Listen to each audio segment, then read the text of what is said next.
Inflammatory glaucoma. So it is the elevation of intraocular pressure secondary to intraocular inflammation. Frequently presents a diagnostic and therapeutic challenge. The elevation of intraocular pressure may be transient and innocuous. The elevation may be persistent, so it may be transient or persistent and severely damaging. The prevalence of secondary glaucoma increases with chronicity and severity of the disease. Secondary glaucoma is particularly common in fucuitis syndrome and chronic anterior uveitis associated with juvenile idiopathic arthritis. Posterior uveitis is less likely to affect the aqueous outflow pathway, and consequently so the posterior uveitis less likely elevate IOP because it less likely affect the aqueous outflow. The glaucoma is more common in fucuitis and chronic anterior uveitis, and also it depends on chronicity and severity of disease. So what are the diagnostic dilemmas? The assessment of glaucomatous damage may be hampered by a small pupil or opacities in the medium. So poor visual acuity may also compromise accurate perimetry, and IOP fluctuation may be dramatic in uveitic glaucoma, and pacing may be helpful in patients with borderline IOP. Also, there is ciliary body shutdown caused by acute exacerbation of chronic anterior uveitis, and is frequently associated with lowering of IOP that may mask the underlying tendency to glaucoma. Lowering of IOP that may mask the underlying tendency to glaucoma. Even eyes with considerably elevated IOP from 30 to 35 mm of mercury may become hypotenuse during acute exacerbations of uveitis. Now, return of ciliary body function with subsidence of uveitis may be associated with a rise in IOP in the presence of permanently compromised outflow basicity. Topical steroids, when used intermittently, can cause a fluctuating IOP. Iris vessels may give rise to diagnostic confusion with neovascular glaucoma.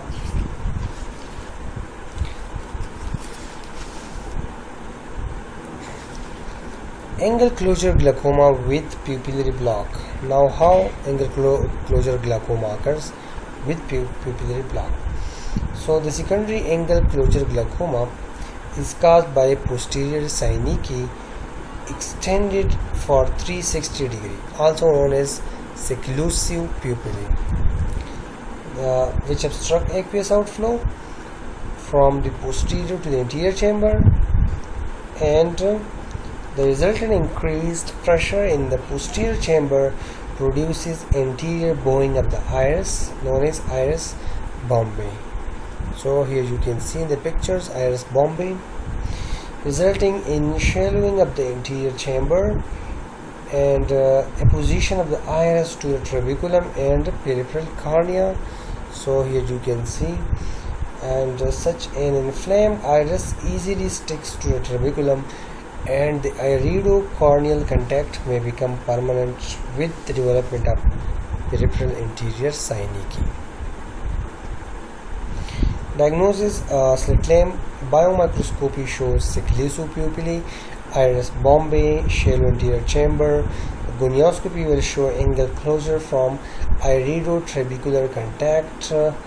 So the indentation may be used to assess the extent of appositional as opposed to synechial angle closure. And there is angle closure glaucoma without pupillary block. So how it occurs?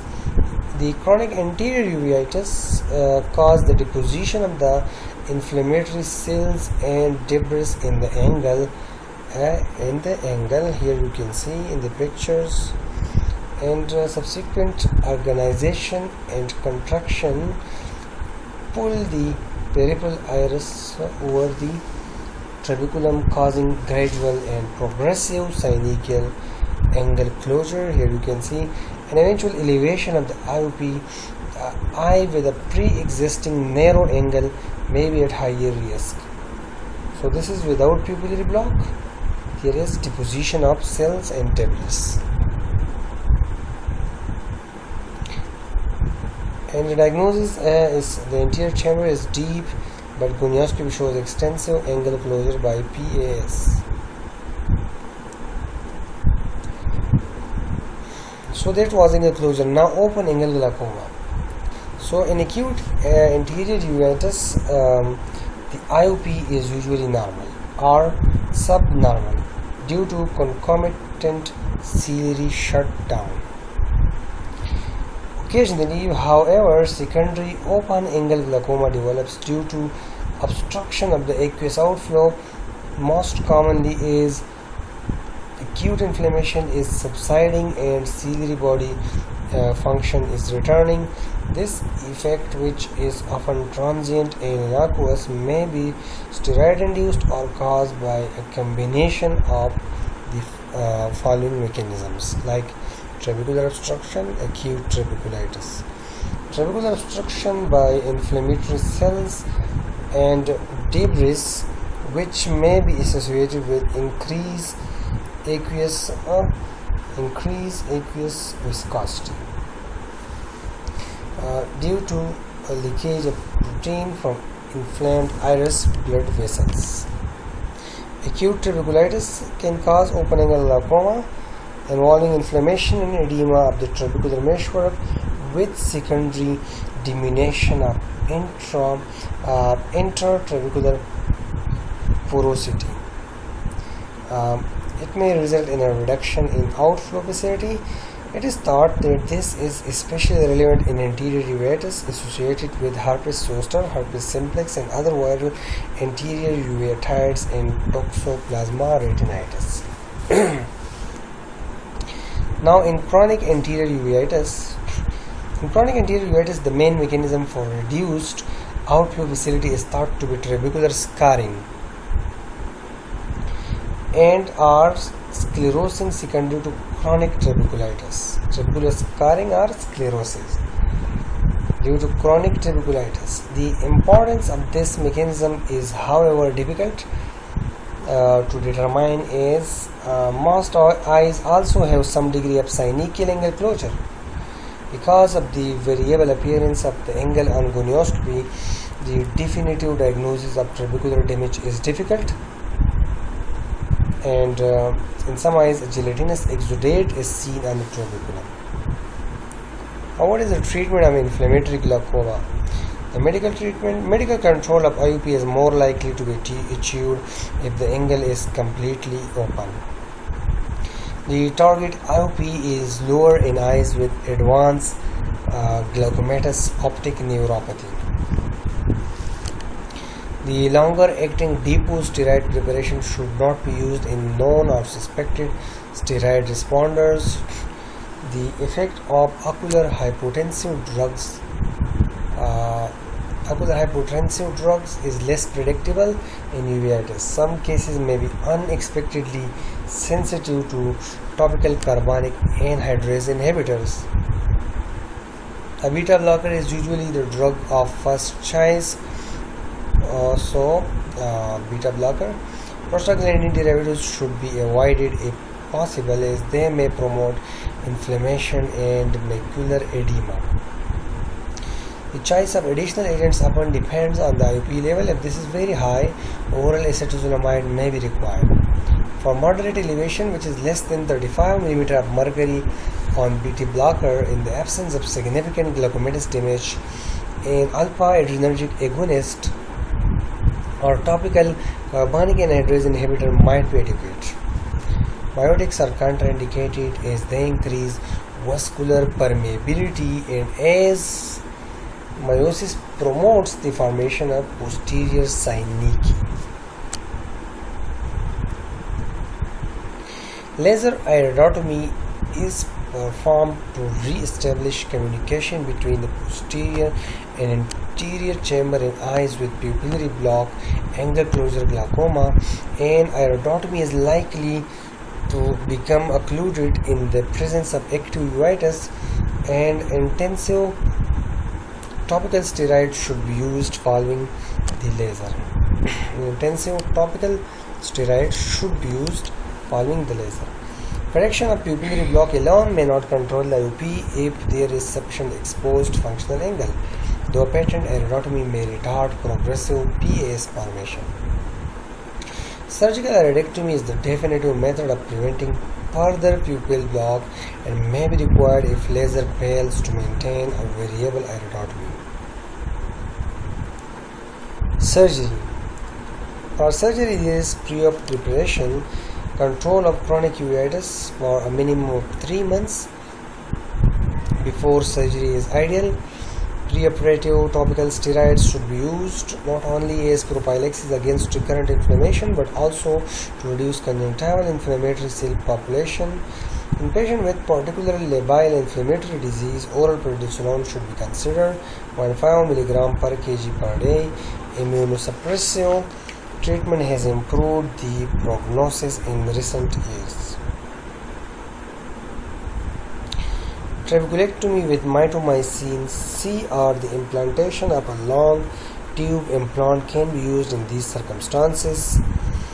Combined cataract and glaucoma surgery is relatively contraindicated but may sometimes be performed in conjunction with goniosynechialysis.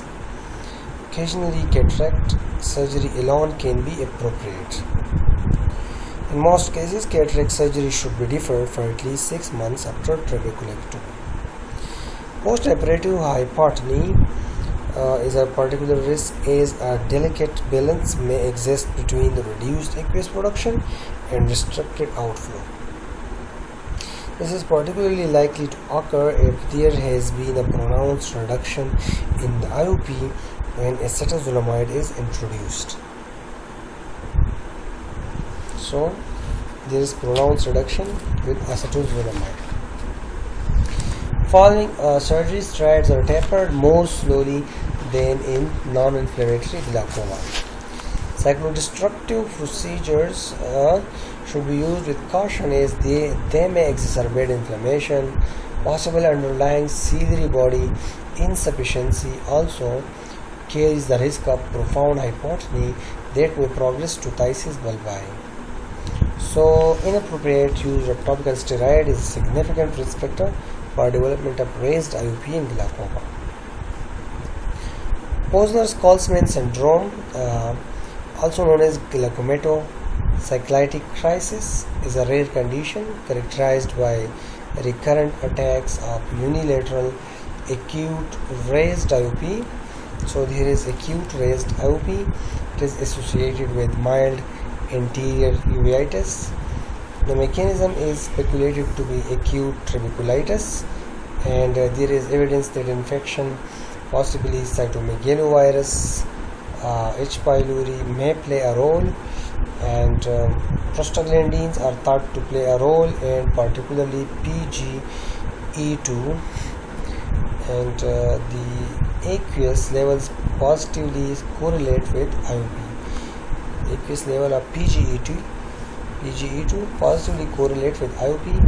The presence of HLA-BW54 haplotype has been implicated in some cases. Posner-Schlossman syndrome typically affects young to middle-aged adults. Males are affected more and frequently than females. Episodes are unilateral, although 50% of patients have involvement of the other eye at different times. The intervals between attacks vary but usually become longer with time. Patients should be followed even after the attacks have completely subsided because significant proportion will develop chronic IOP elevation with the fellow eye also at risk. Presentation. So an acute IOP rise in PDS and demonstrable CMV or other viral interior uveitis can present in almost identical manner. The signs of the PDS may be atypical in older patients and those with dark irides. Simple IOP volatility in primary opening glaucoma, especially the juvenile variant, must also be distinguished. So, simple IOP in POAG, pigment dispersion syndrome, and CMV, these should be distinguished. Presentation is with mild discomfort. There is halos around lights, slight blurring of vision in one eye, sometimes redness. There are few interior chamber cells, one to several fine white central capes. Injection is absent or minimal. Mild corneal epithelial edema is frequent. Mydriasis is common. Posterior synecdoche are not a feature. IOP is raised to over 40 and out of proportion to iritis severity, and untreated persists for hours to weeks. Elevation precedes the inflammatory signs. Gonioscopy shows open angle. Glaucomatous optic neuropathy is uncommon, and relatively reversible cupping has been described. Treatment of posner schlossman syndrome. Topical steroids are used to control inflammation with aqueous suppressants to lower the IOP. Topical steroids should only be used while there is active inflammation, should not be used prophylactically. Topical or oral non-steroidal anti-inflammatory agents may also be beneficial. Topical or oral non-steroidal anti-inflammatory agents. The benefit of antiviral treatment is unclear. Steroid-induced glaucoma. Around 1 in 3 individuals develop some degree of elevation of IOP in response to a course of potent topical steroids, dividing the population into steroid responders and non-steroid responders. Responders are more likely than non-responders to develop primary open-angle glaucoma, and a majority of patients with primary open-angle glaucoma are responders. Steroid-induced glaucoma is a form of secondary glaucoma, which is typically associated with the use of topical, periocular, intraocular or steroid therapy, although it can occur with any type of corticosteroid administration. The rise of IOP is a consequence of increased resistance to the flow of aqueous secondary to alter function of the extracellular matrix or endothelial cells of the trabecular meshwork. The IOP elevation is dependent on the steroid type, potency, dose, duration, and route of administration. It usually occurs 2 to 4 weeks after commencement of treatment. So, occurs 2 to 4 weeks of commencement of treatment. The rise of IOP after intravitreal triamcinolone typically lasts 2 to 4 months, and after dexamethasone intravitreal implant Ozurdex up to 6 months. The clinical picture resembles that of chronic open-angle glaucoma with a normal appearing interior chamber angle and an absence of symptoms.